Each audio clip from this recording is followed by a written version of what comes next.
Hello, everyone. It's Philip Lee returning with a new episode of Civil War Chat. Today is July the 1st, 2022. The year is going by quickly, isn't it? Today's topic is the seduction of a fake narrative. But before we begin, click on the subscription button down here in the lower right if you'd like to subscribe to future episodes, and also the notification bell in the far upper right if you'd like to be notified when they are released. Okay, let's go ahead and begin with the seduction of a fake narrative.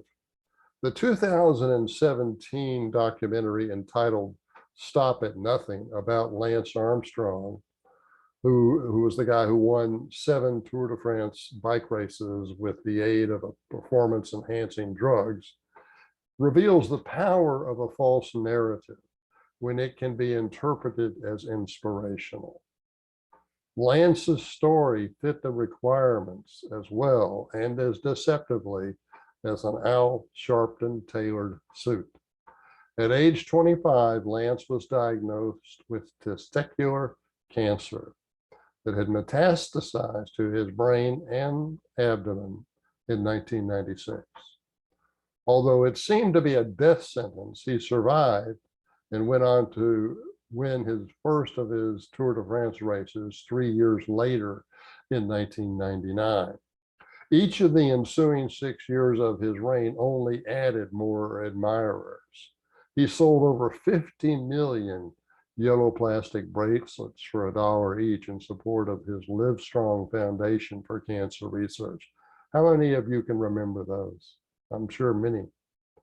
Active bikers increasingly gravitated toward Trek bicycles because he endorsed that brand. There could hardly have been a more inspiring story synopsis. Let's consider it. A 25-year-old is struck down with a seldom curable cancer. 3 years later, he wins the Tour de France. He remains at the top of the sport for 6 more years, transforming an obscure sport into a Tony aspiration for aging baby boomers.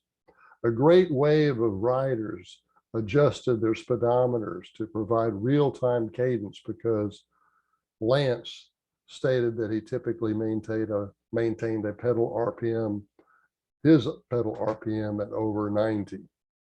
He was seldom criticized, except occasionally for an obsessive personality about bike racing. Yet, Stop at Nothing reveals, that's the title of the documentary, Stop at Nothing reveals that his narrative was a pack of lies. When his cancer doctor asked him in the beginning, had he ever used performance enhancing drugs, he promptly cited a list from memory. The wife of one of his teammates was in the room at the time. She was not only shocked by the truth contained by the confession, but also by the casual way in which Lance admitted it. The doping was not something that Lance started to catch up. It's not something he initiated in order to catch up from his medical setback. In reality, it might have been the very cause of his illness. Close associates were aware of his drug use, but were either bribed to be silent or cowed into silence over fear of losing their jobs by speaking out. Unlike President Nixon, who might break into a heavy sweat when lying, Lance could repeatedly lie with a straight face, just like Joe Biden. After winning the Tour de France in year 2000, he was featured in a Nike commercial ridiculing anyone who suggested that he was using drugs. For 16 years, from 1996 to 2012, the belief in his narrative was so powerful that he was untouchable.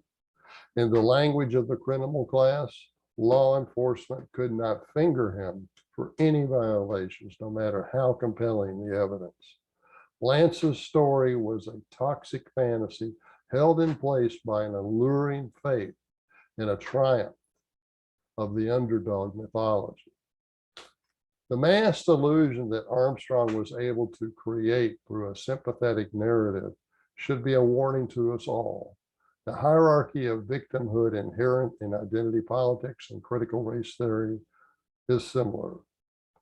Believers are convinced that all history is a tale of conflict between oppressors and the oppressed. Rather than earning rewards through accomplishments, those who identify as victims are to be granted entitlements for accomplishing nothing. The dominant interpretation of the causes of the Civil War is also a delusion. It's a similar delusion. Regarding race, academia likes to pretend that the North went to war to stop the spread of slavery. In truth, their true objective was more likely to quarantine Blacks in the South, whether they be slave or free. Prior to the war, the free states contained only 2% of America's Blacks, and 94% of them could not vote. Additionally, all but 2 of the 22 states that were granted statehood after Texas in 1845 joined the Union when Blacks represented only about 1% of their respective populations. The 2 exceptions were the southern border states of West Virginia and Oklahoma. As late as 1910, almost 50 years after the Civil War started, 90% of Blacks still lived in the South. 7 years before the war started, future President Lincoln said, quote, "The whole nation is interested that the best use shall be made of these Western territories. We want them for the homes of free white people," close quote. 3 years before the war started, Illinois Republican Senator Lyman Trumbull said, "We, the Republican Party, are the white man's party," close quote. That same year, Massachusetts Republican Senator Henry Wilson said, quote, "I do not believe in the equality of the African and white races," close quote.